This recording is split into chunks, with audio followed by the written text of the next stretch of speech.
with our next panel, as I mentioned before the break. So we're talking about celebrity music cities. And our moderator today is a great friend of mine. Lynn is from the city of Vancouver, and she really is the driving force behind the development of a music strategy and program there. And we're just hoping that we have a successful council vote in July so that Lynn can be a permanent contributor. I think she'll agree with that. So please welcome Lynn Ross, and she'll introduce the panelists. Thank you. Thank you, Amy.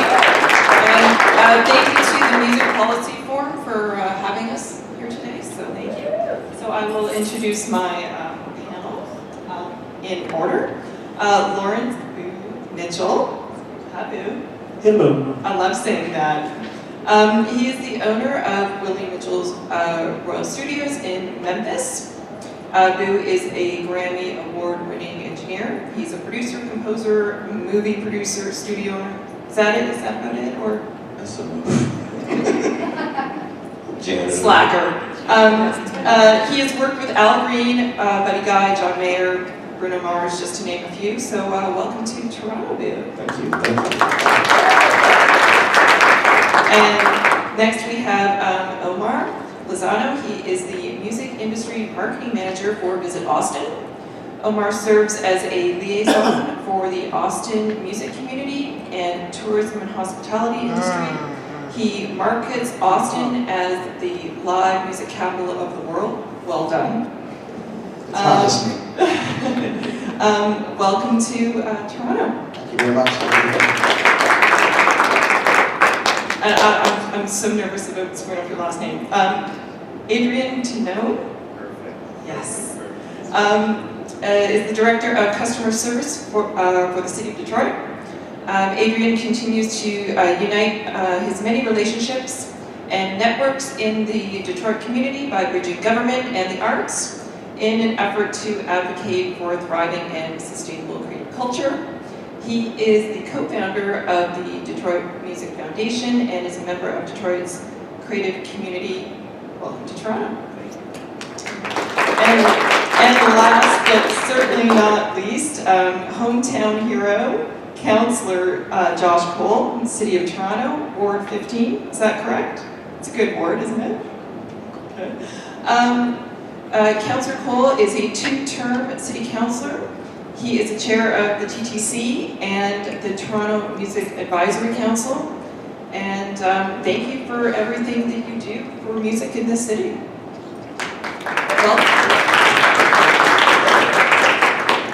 So before we start into the questions, I just thought I'd go down the row and kind of get a feel of, your personal experience with music and, your background and how you came to be here today. Wow. Well, my personal experience, I grew up in a musical family. My father was Willie Mitchell, Al Green's producer.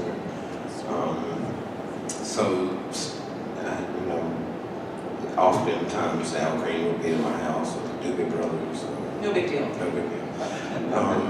So I was kind of bit at an early age going into the studio. I think it was Star Wars when I saw that movie. It looked like the control room, and I was like, I think I want to do that. So ever since then, I just started hanging out, watching my dad produce music, and then I started playing music, and eventually I had a little group, and eventually I started producing music. And when I got a little older, I got smart enough to start making records with my dad and asking him, so how did you get that snare drum sound on Let's Stay Together? And it just kind of brought me... Free advice, right? Free advice, yeah. So, music to me is, I don't know, it's everything. It puts a timestamp, I think, on your life. Like, if you hear a song that is meaningful to you, it can put you back, in the time. 100%. You can smell things that were going on. So I think music is the most underrated thing in society because it literally changes your mood and I think it alters your DNA. That's just my theory. Couldn't agree more.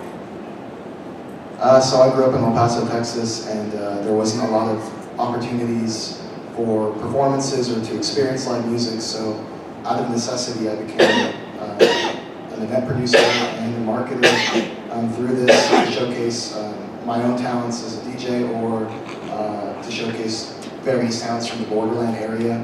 And I was able to, from starting small coffee shop events to large-scale music festivals. I was on the team that helped build one of the largest music festivals in the Southwest, Neon Desert Music Festival.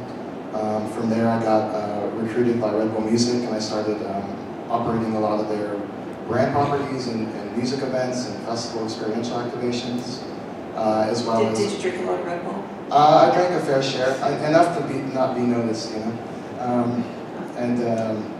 yeah, so after that, I really took a lot of the experience being involved in working with artists and appreciating subcultures and being embedded into them, and being able to take all that kind of grassroots style promotion into what I do now, which is really promote Austin around the world and make sure that on a macro scale, I'm able to show and highlight musicians, events, attractions from our city, and I carry that same passion I did since I was a kid, throwing events for my friends. So. Thank you, Adrian. Definitely. So I grew up as a creative in the city of Detroit. I still own a hip hop label. Don't let the suit fool you, definitely. Our platform is from Marshall to Royce to 5'9" to Kid Vicious to some of our noted hip hop artists in Detroit. But also in film and this and that. But as I was going through director of customer service, we were going through bankruptcy. We just got out of financial oversight just last month. And so as I was going through in terms of quality of life, we were, getting the street lights on, getting the garbage picked up, response times, all that. But I would go through each department, because customer service touches every department. I'd say, what touches film? What touches music? And there's so many creatives. It's Detroit. Folks that are working for city government. I'm a singer. I'm a producer. I'm a this. I'm a that. So we're really trying to convene everyone and unify everyone.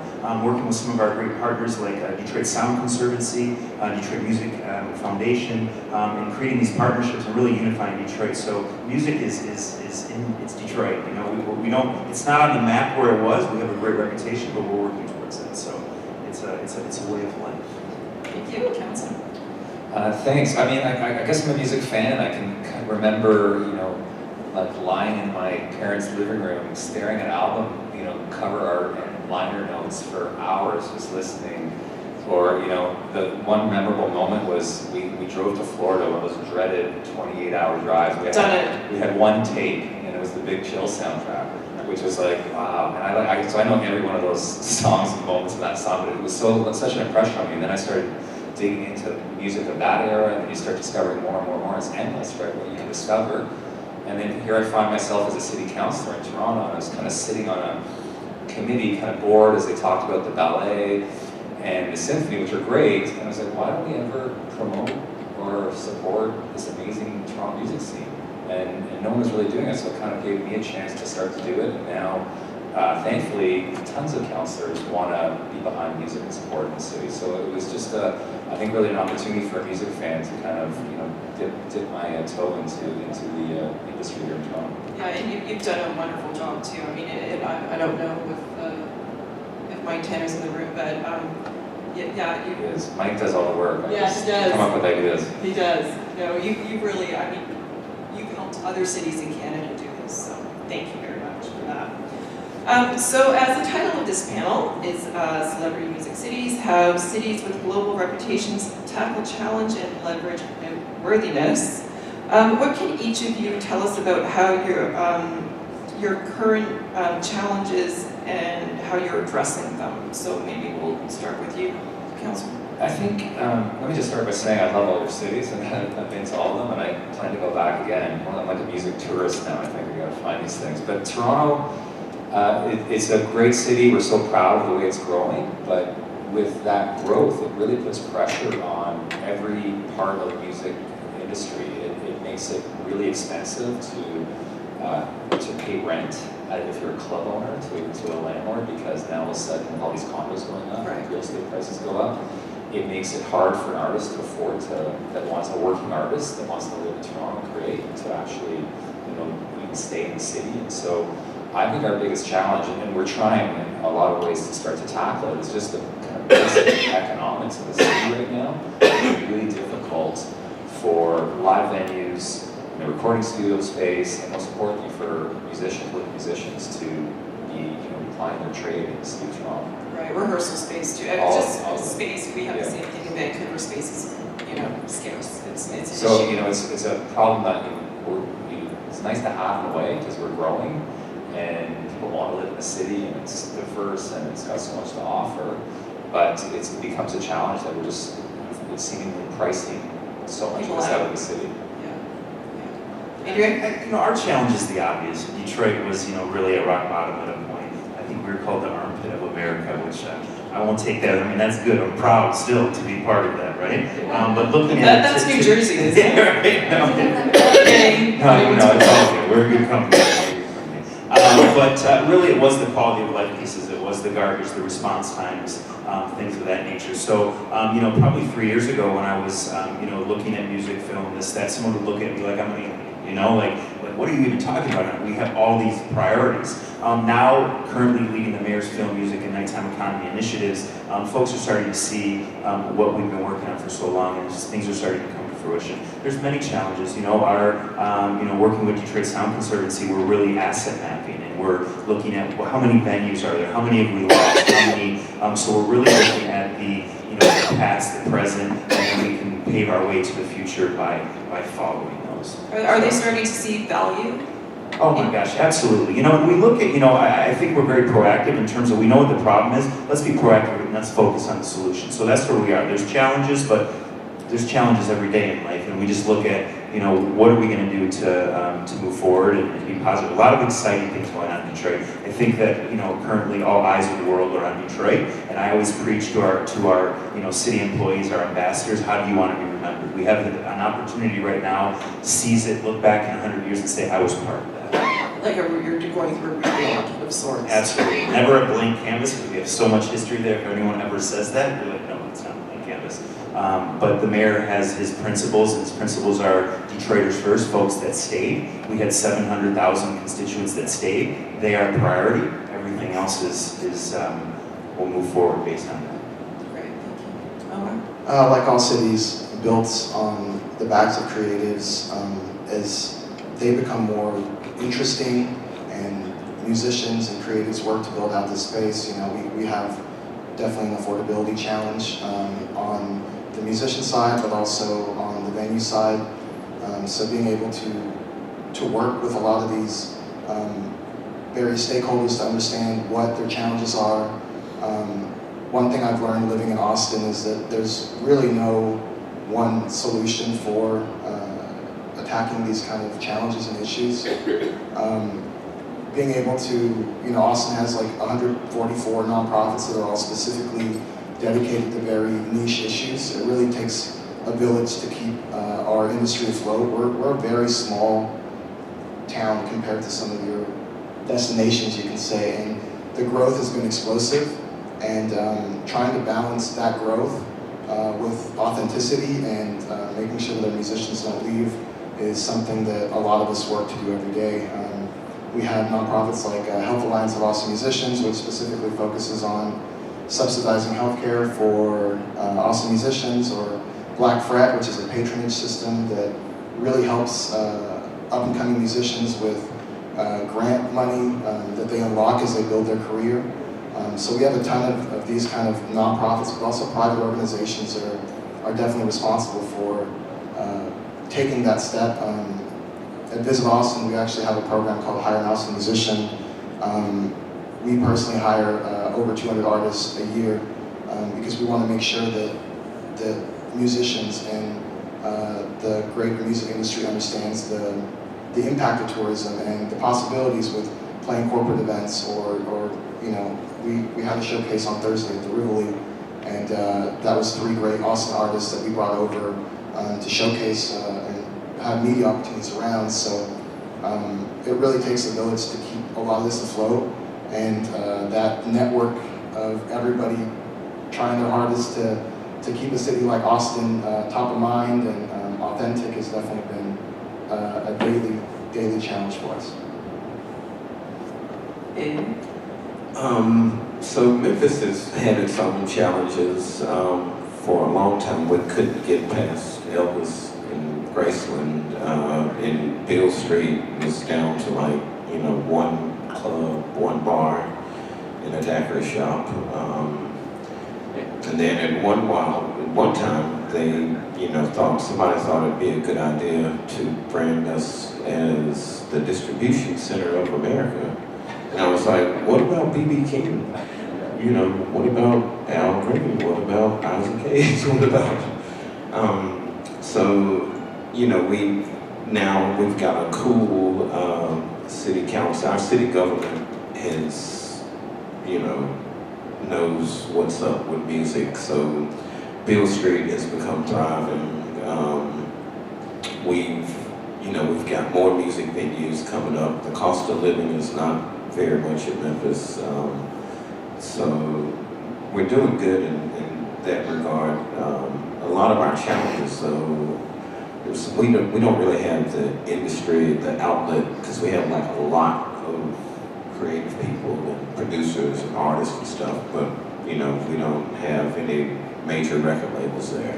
Right. It's all in Nashville. It's all in Nashville. Right. So there's a lot of people from Memphis that leave and go make their money elsewhere. And come Are you finding artists from Nashville coming to move to Memphis because of the affordability issue there? Yeah, so that's kind of something that's becoming a new trend. Somebody jokingly said on a panel I was on, they were like, what's the new thing to do in Nashville? It's like, to make your record in Memphis or to move to Memphis. So we are getting a lot of cross-pollination with Nashville because it's become so overcrowded. So expensive. And it's super expensive. We just need, we've got a couple of small record labels that are doing pretty good and, distribution, but we still need, we need just like that one major outlet, I think would help our creatives. Be a game changer for your city. So. Great. So speaking of some of the people you mentioned, how do celebrity artists like Eminem, Kid Rock, Drake, Johnny Cash, Stevie Ray Vaughan, how do they help build your city's reputation as a music city? And kind of part B of that question is there a downside to it, or is it all just all good all the time? Councillor? Drake's downside seemed to be he didn't help our basketball team much in the playoffs this year, but He tried.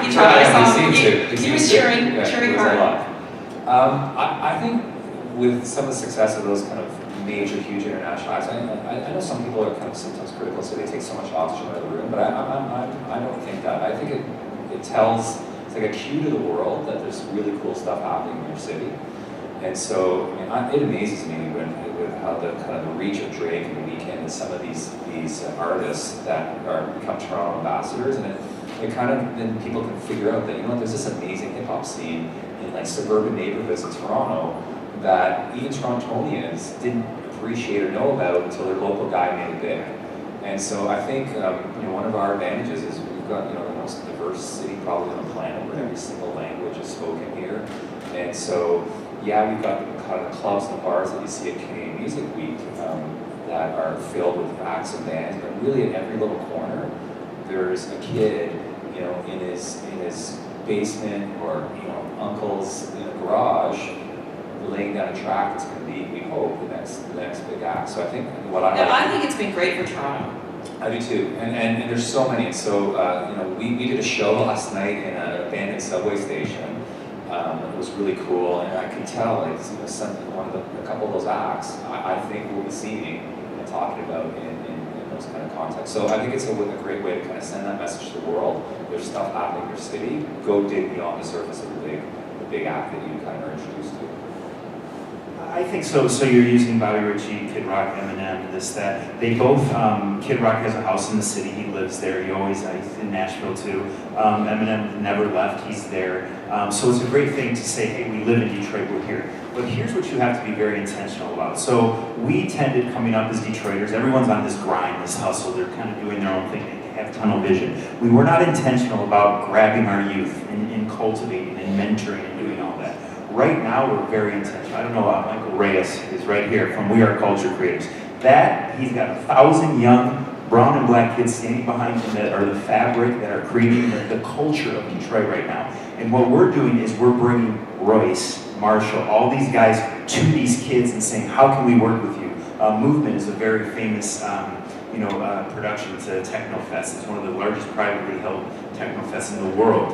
We have 30 young men and women from the city that are already entrepreneurs in their 18 to 24 range that we're putting through a 6-week boot camp. We're paying them to go through it, from city services to being in the festival, to be able to see it, because they can't afford tickets, right? So having them there and then putting them, and then hopefully at the end of the day, it's about jobs. It's about, and how do we match them to jobs? And how do we, if they can't feel it, touch it, be it, how are they going to dream it and chase after it? So again, it's great to have these guys living here, but what are you really doing? You're just shouting out Detroit, or are you really touching the fabric of the community and making sure that you're intentionally cultivating our future? So, two sides.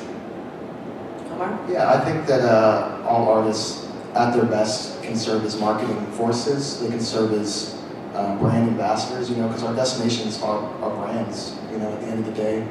And being able to have an artist who's had a positive experience in your city, coming up, has had all the resources that they needed to be the person, to be the great musician that they needed to be, as well as had the mentorship opportunities to be that. I think one of our best examples is a musician named Gary Clark Jr., who's been out there.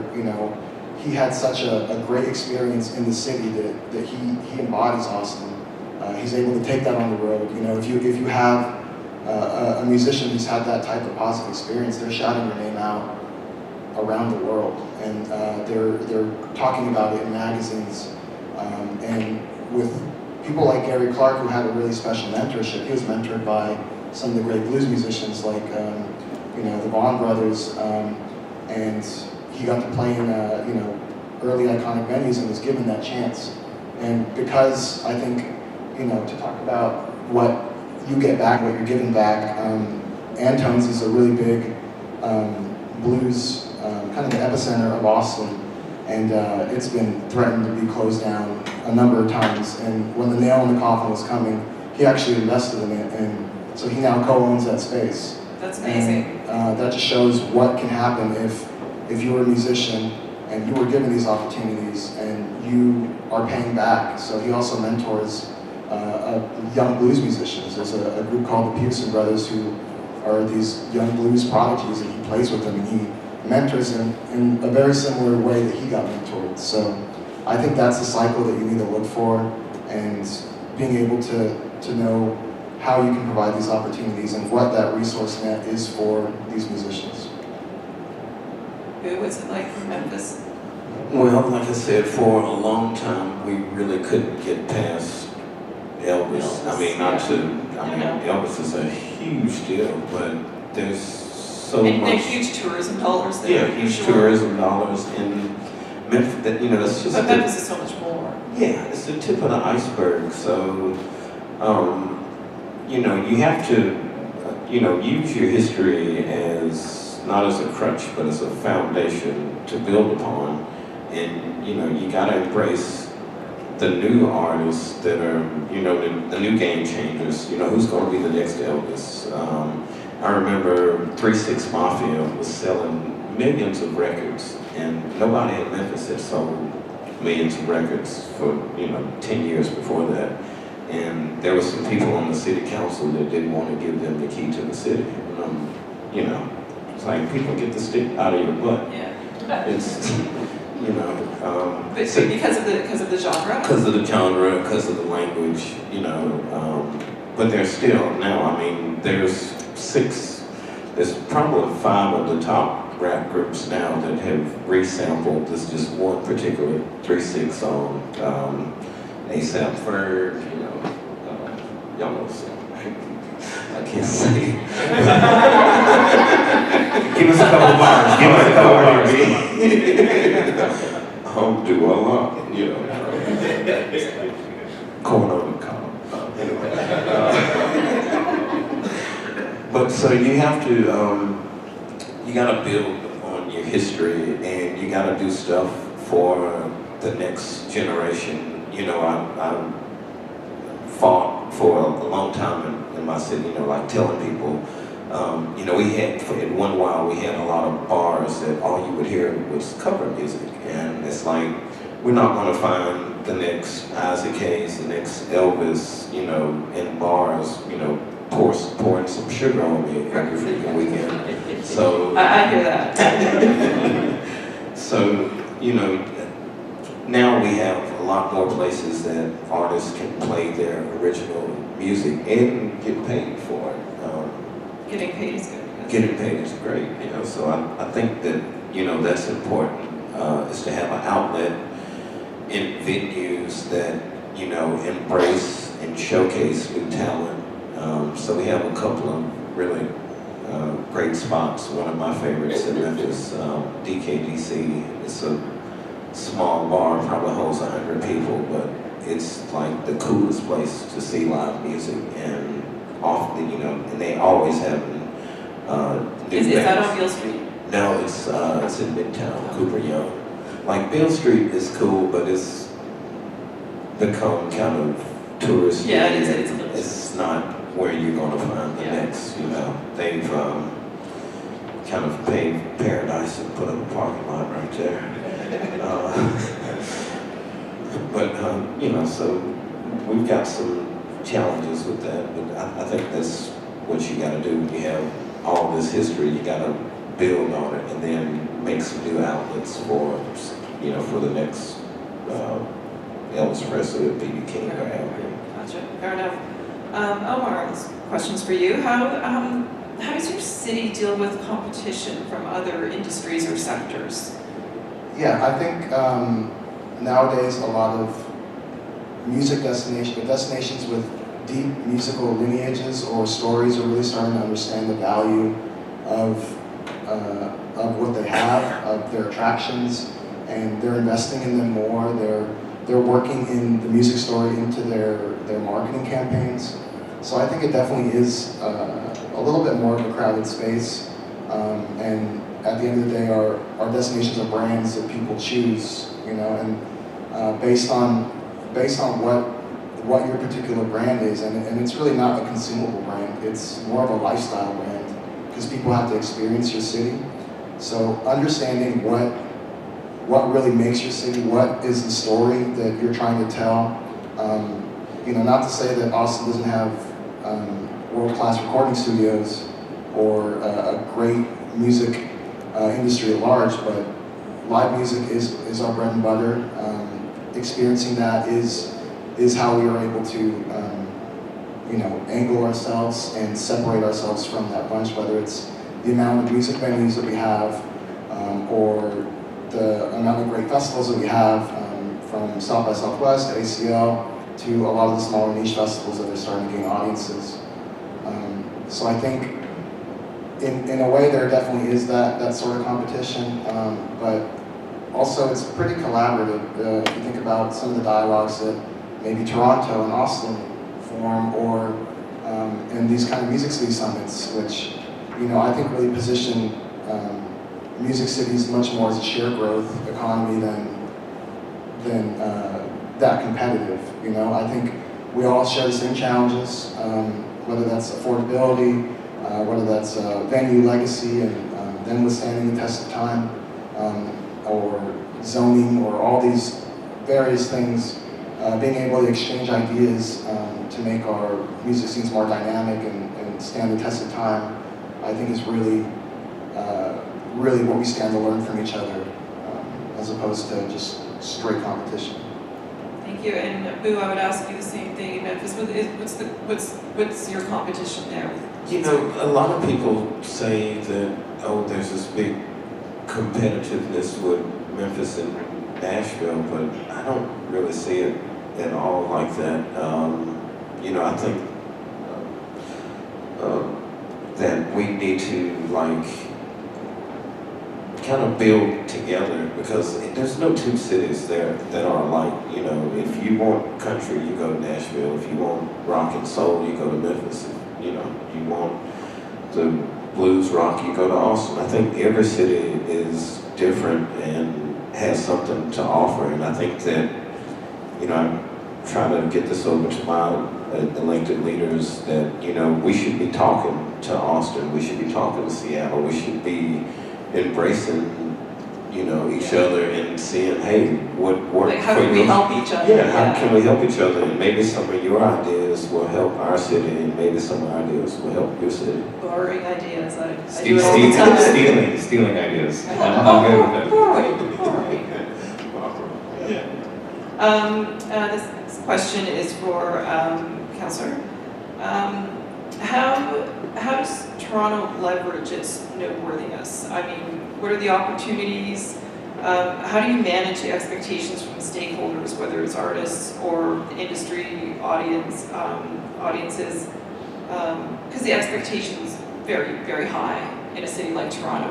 Yeah, I think I almost regret the day we first said, like, TO or Toronto Music City, because at that moment the expectations were like, you know, if a venue closes, maybe just because it was a poorly run business, Right. like, Councillor, what are you doing? That one's on you, or like, you know, all of a sudden, like, wait. How are you saving music Yeah, in you have Toronto? to wait too long in a line or something, you get in a bar and it's in a city's fault kind of thing. You get an email. Yeah, or don't read my Twitter account. But so I think expectation, and maybe that's good, right? Because panels like this didn't exist, I don't think, even, you know, 7 or 8 years ago. Nope. You know, so we joke about borrowing and stealing ideas, which I think is fantastic. That wasn't happening, so maybe that the raised expectations are a good thing. So in the City of Toronto now, there's an expectation that City Council, government has a role to play, and it's not just a passive kind of, you know, observer and regulator, and then, you know, industries come and go, venues come and go. We're now being kind of held to account to say, you know what are you doing about the fact that artists can't afford to live in Toronto anymore?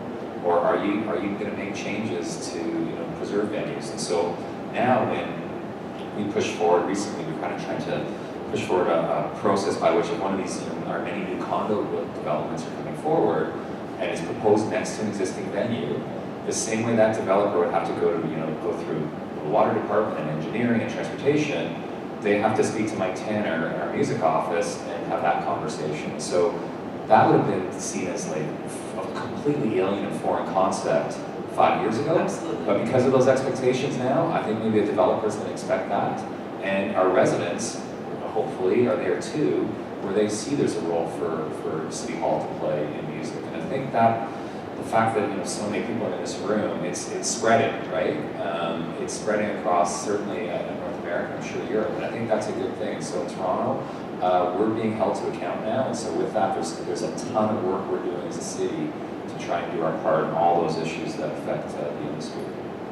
Thank you. Adrian, same question? There's so many things that are connected to music. So again, it's I look at the solidarity piece. I think that's the most important thing. I always grew up, you know, my parents always said never rest on your laurels. So I don't look at Detroit as what we were, it's how we're moving forward. We were at a disadvantage in terms of you know, the things that we weren't able to work on because we weren't at that point. But now that we are, I think just moving forward and staying positive, there's so many great things happening in Detroit. And I think that you know, we're pulling together, being here and being able to share ideas and being able to do that, and then to go out and live these. We can talk here all day. Really, what is so important is if you go out and you live these action items that came from here. So again, it's just exciting to be here, and yeah, I agree with what you're saying. And what is at the city? What's happening there in terms of, you know, music strategy or? Right now, in terms of music strategy, again, it's really getting all our ducks in a row because so many folks tended to work in silos. We have a special events and film office, right? We weren't doing anything with music. We weren't doing anything other than you know, special events. If you're throwing a festival, things like that. There's a lot more organization, a lot more expediting, a lot more attaching community to events. If someone comes in and they say, you know, we had a large festival, I can't really say we're under NDAs, but that is coming to Detroit. It's a historic festival. It's never been done in Detroit. How do we do this in a public space? They can go to one of our arenas. They can go to one of our, to a stadium, something like that. But we're like, how about you do it in this park? And we will close this road down. We've never done this before. We'll do it for you, and we'll change the whole kind of demographics of what we do on a daily basis. But here's what we need from you. We need you to attach community to it. How are you impacting? What's the lead behind? What is in it for Detroiters? I think Detroiters have been slighted for so many years that I think that we're really very focused on taking care of the folks that stay, that are there. Right now we have, again, one of the disadvantages of being where we are, we made it to an advantage, is that a lot of new developments happening. So we have one of the most progressive affordable housing initiatives going on right now in the world, for that matter. I mean, we've studied in terms of Washington, New York. It tends that when you make a space really cool, you're displaced by your own success, right? So again, getting ahead of that. So there's all these different things that we're really proud. We have a mayor right now that's very focused on building our community, but doing it in a very responsible way, a very streamlined and responsible way. He's a very serious guy, but he is also, he gets the That's good as a mayor. I think it is good in a mayor. Someone that's disciplined and holds you accountable. Everything's metric based, and I think that's a good way to move forward. Thank you. Next question. I'll go back to you on this, Councillor. What do you think is the most important element to giving music a seat at the table during the municipal decision-making process? Or mayor, council, citizen committee, the artists themselves, everybody? Because you have, the most experience up here in being on that. It is everybody. A couple observations, though, as I've seen, is one of the things that's happened since the city has said we have a role to play is I think it has helped to put some pressure and urgency behind the industry to organize. And so, an example in Toronto, so we've lost some iconic venues. The live venues to date have been seen, we see each other as competitors, like vicious competitors almost, right? And where all of a sudden they realize, actually, we've got to kind of get our act together and speak with one voice to City Hall. Because if it's not clear what our ask is, then government of any stripe or level can't help you. And so I think there's like an organizing of the industry that's happening that's really powerful and important. And I know in Austin they have Austin music people and entities like that I think are essential so that you kind of have that voice where it gets to the point where, it's part of the reason we set up this music advisory council. I wanted to get to the point where no council would ever think of implementing a policy that would negatively or even positively impact the music industry without going to the industry first. And so we're getting there, we're getting closer. And so I think that... And your mayor's been very supportive. And we have a mayor that is incredibly supportive and he gets it. I think, if anything, he's like, what else, what do you want me to do? What else can I do? Tell the industry. How can we help? And so I think with Music Canada Live, and panels like this, the industry is kind of driving themselves together so they can, again, put some heat on us because I think, whereas maybe when I was first elected, there was one or two councillors who thought this was a priority, I think there are a dozen who would happily help, and I think that shows you that we've made progress, but of course, some of the complexities of these issues require... Do you think that it's just a matter of now they get it? I mean, I think everyone's a music fan, right? So that's one great thing you go into it with, right? So every, governor, mayor, councillor at some point, has, even if it's pour some sugar on me, is a music fan. Still music. Still music. So you're kind of going in from a good starting point. And so I do think that you kind of convince them, of course, but I think they're seeing it now. They see the payback.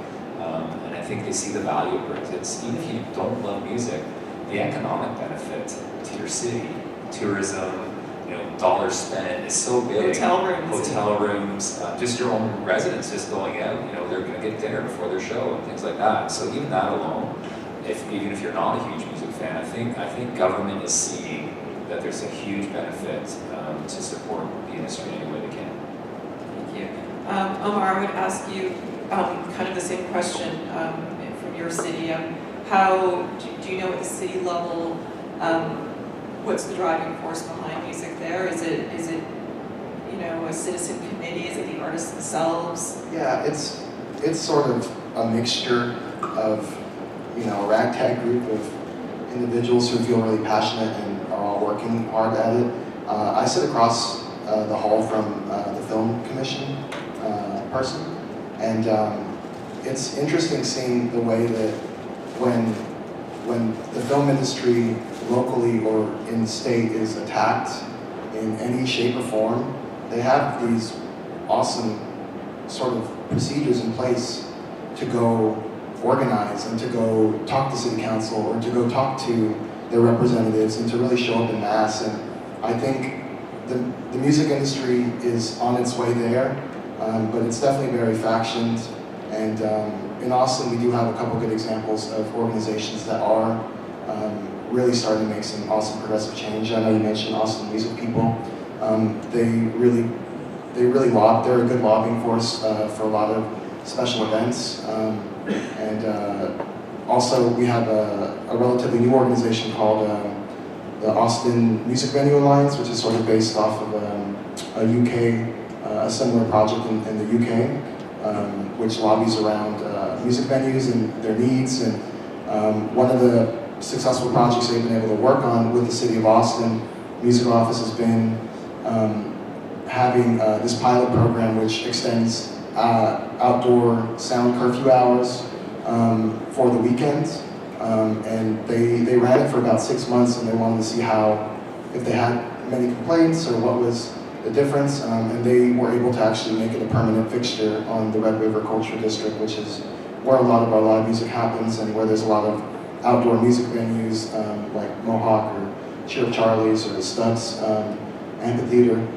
So that, those extra hours might not seem like much, but these venues who operate off of, bar sales. Yeah, it's huge economic impact for them. It's bar sales in the thousands in the long run, as well as, hundreds more bands getting booked for that extra slot that they're able to play. So that is definitely one of the success stories that's been coming out of Austin music industry organizing and really focusing on specific challenges and being able to put that to action.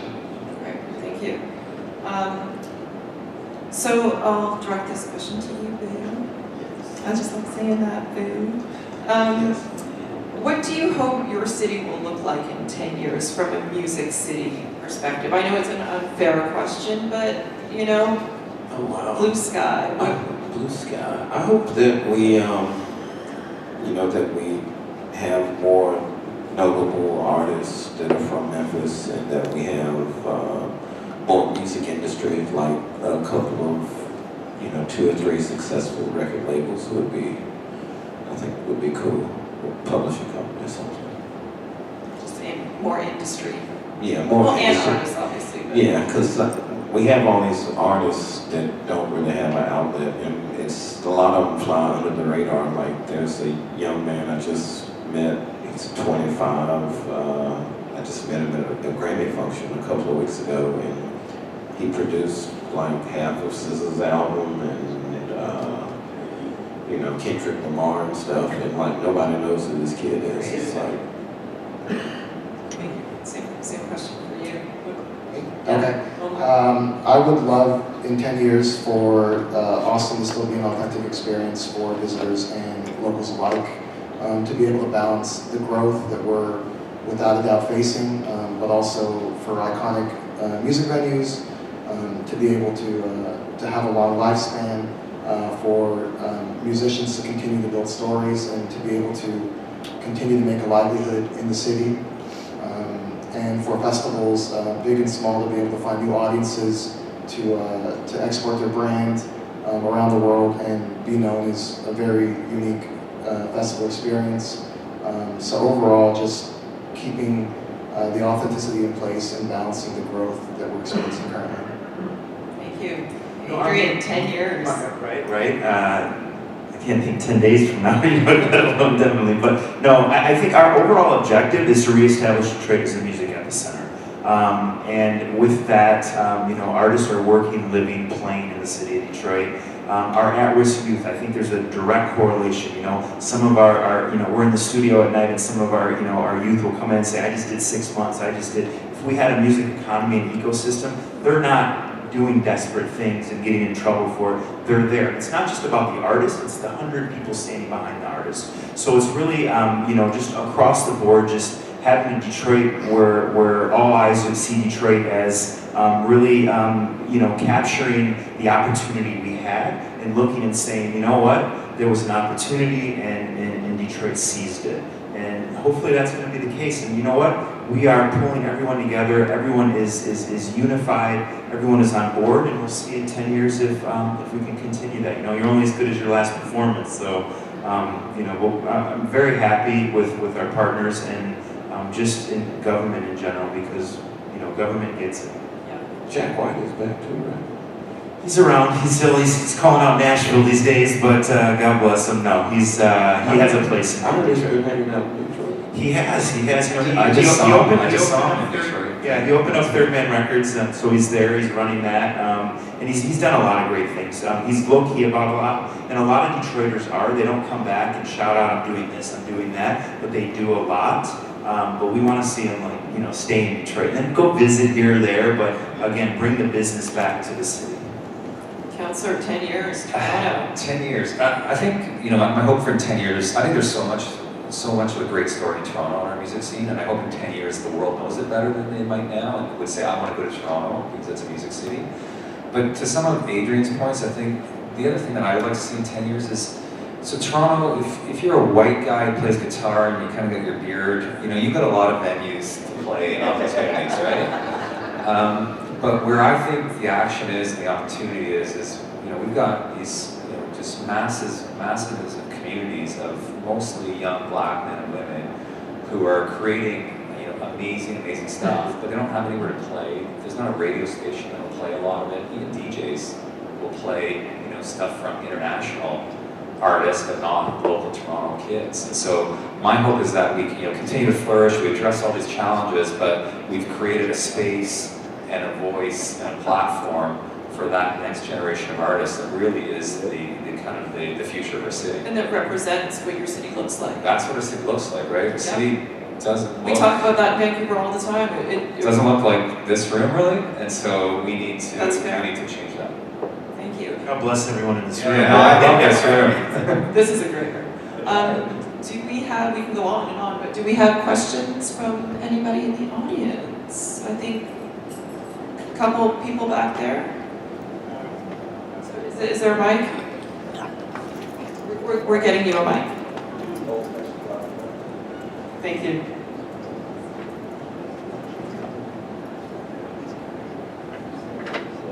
My name is Michael Moyle. I'm representing Canadian Music Week in South Africa in 2019. The spotlight will be on South Africa. My question is directed at Josh in terms of best practices. Whether it's possible for us to engage with yourself, because we have one of the most vibrant cities in South Africa, the city of Johannesburg. And I think we'd like to bring the city of Toronto and the city of Joburg together as part of building a relationship to create export markets on both sides of the continent. So I'd like to engage with you when we're done. Yeah, I love that idea. I think it would be a really great opportunity, and sometimes we've got to look beyond. We forged a relationship with Austin because we really wanted to learn a lot from what they've done successfully. And I actually think now in those 7 years since, we've learned a lot, some by some failures, but a lot of successes we've had. And so I think the conversations in this room, the natural extension is to start going global. And so I'm sure everyone on this stage would be happy to do the same thing. But yeah, I'd love to do that, and I'm excited for that kind of discussion. Thank you. I think there was another couple of questions. Would it be possible to know from our panelists if they have like a creative center or a community hub where musicians can meet together, network, collaborate? Boo, do you want to take that? Do you have something We like have, that? we used to have the Music Foundation that's what it was supposed to be. We now have a couple of places, the Memphis Slim House, the Slim Collaboratory. They took the blues player, Memphis Slim, they took his house and redid it. I was just there, it was fantastic. Yeah, isn't it awesome? So it's a cool space that artists can use for rehearsal space, and it's like ridiculously cheap. It's like $20 a year or something, and you can use the space as much as you want. You just schedule your time. So we have that, and that's been a real good place for artists to network and stuff. Anyone else have that? We do. There's so many collaborators. I mean, it's so nice to see folks, from We Are Culture Creators to Assemble Sound to, there's so many conveners in the city that are embracing folks. What a big thing, and even the mayor's office now. I bring so many creatives into the mayor's office, and they're just like, I've never been up here. They get all, You got to be, again, intentional there's a seat at the table, but a lot of, we're talking about youth earlier, they don't realize that seat's for them. So you have to say, this seat is for you, and be very intentional about it. But I think Detroiters are pulling together to build and to cultivate each other. Thank you. You have something in Toronto too, don't you? We do.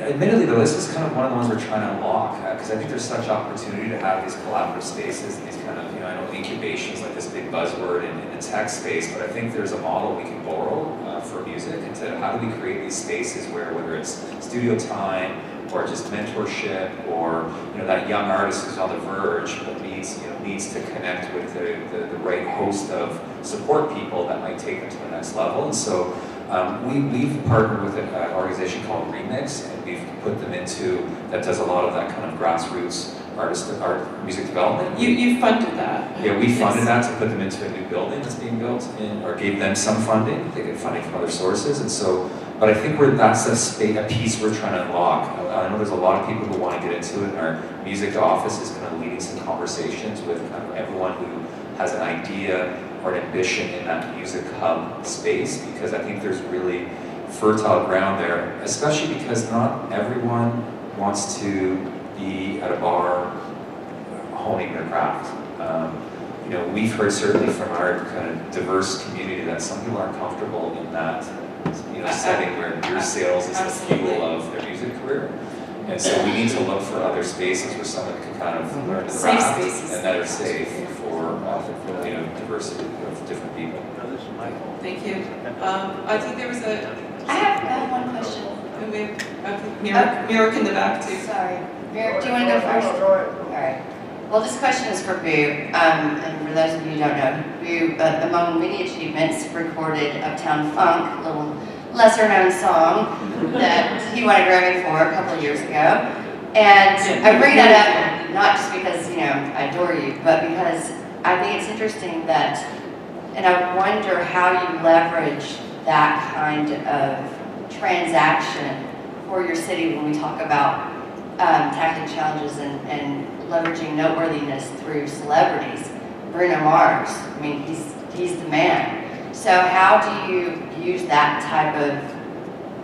singular transaction beyond your success to get Bruno to promote the city? And is he coming back? I don't know, hopefully so. I don't know, that song, that was a huge shot in the arm for my music community. It was the first time, so as the Grammys go, they had Grammys for different things, like Song of the Year, Album of the Year, and like the biggest one is the Record of the Year, and there's never been a song that was made in Memphis that won Record of the Year, if you can believe that, until Uptown Funk. And so winning that Grammy was like, it was a huge deal for the city, and a huge deal for me too, obviously. But it really energized everyone and everything, and government is rallying more around music now. Going back to the latest question, after Uptown Funk, they they wanted to do something for the kids, so we've made this thing in our public library called Cloud 901, and the Library Foundation I was one of the advisors and some other music people, but they built like 5 or 6 recording studios essentially in the library, all soundproof, where kids can come in for free and create, and that's had a huge impact. So anything like that, like I'm sure Drake, his success has surely energized the 6.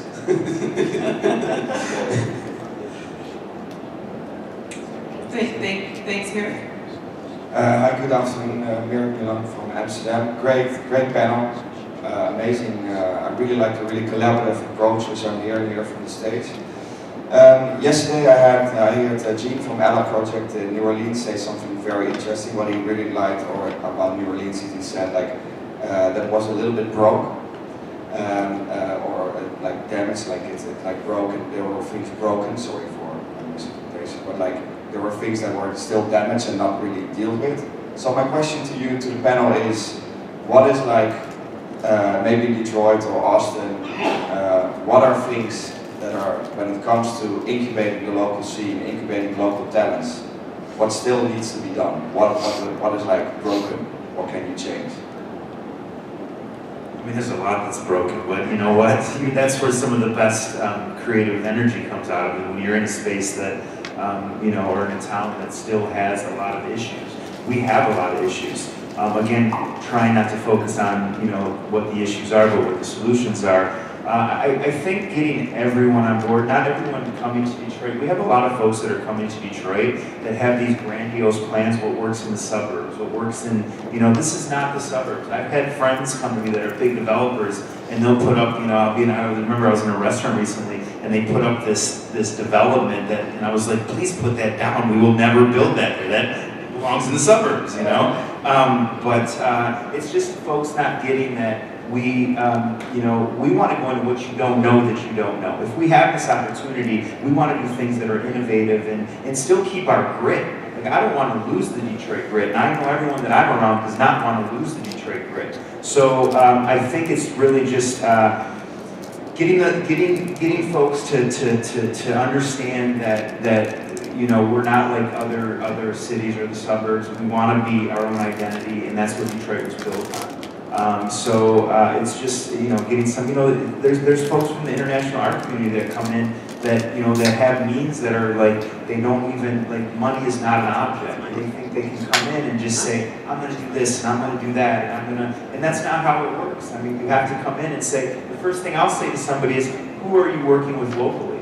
And that's, again, the thing with Detroiters, if we're all working together, we're much stronger as one rather than a bunch of individuals. And then when other folks come in and say, hey, we want to be part of this, it's easy for any one person to say, this is how we're doing it. So again, sometimes when things are broken, you look at it in the sense of, yeah, it looks broken, but we like it like that in terms of, that's why we're special.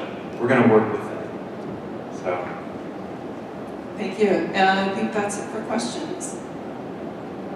Yeah. Thank you, everybody.